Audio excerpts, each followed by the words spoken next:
As Shakespeare famously wrote, and I have come to realize, all the world is a stage, although the stage is often not the one we imagine in the dreams of our youth. At the age of 2, I put on my first pair of ballet slippers and stepped into a world of imagination that became my reality for many years. Being part of the creative process, manifested in choreography, costume, and set design, left a lasting impression on my memory.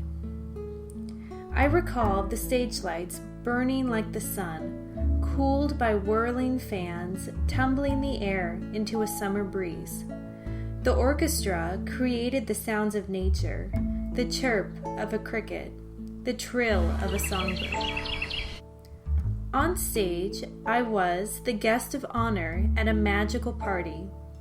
A bumblebee in a nymph's forest, a grumpy dwarf at Snow White's cottage, a purple pansy in Alice in Wonderland's garden. Being a performer taught me invaluable lessons that I used to enhance my artistic expression on stage and my academic performance off. I learned to visualize without seeing, and to not only hear, but listen. But dreams conform to reality and eventually transform into attainable goals.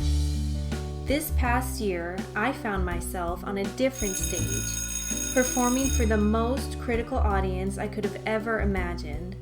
A class of 20 10th to 12th grade students trying for the second time to graduate from high school, and all in need of academic inspiration.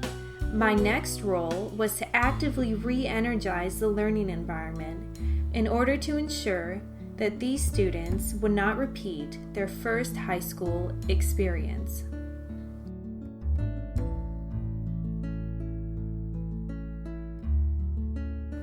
My primary objective was to engage my audience from the moment they entered the classroom. Through the use of images, audio, and video, I gave each lesson contemporary relevance. For example, I asked my students to identify sounds from an unknown origin, which included the mechanics of a roller coaster, the popping of balloons.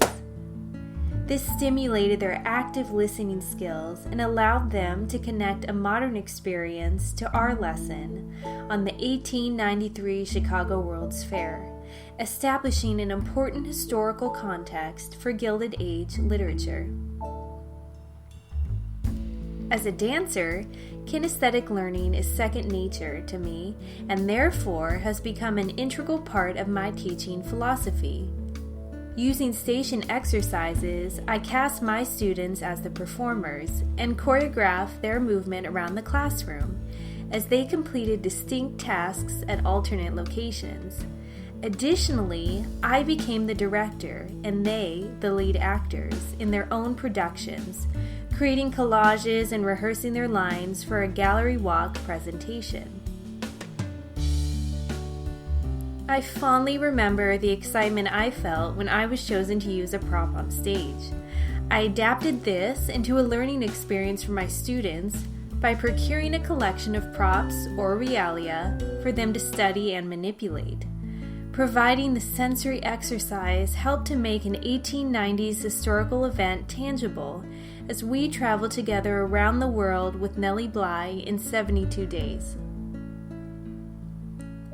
This year has proven to me that we can re-envision our childhood dreams and through our own creativity transform the everyday realities of adulthood.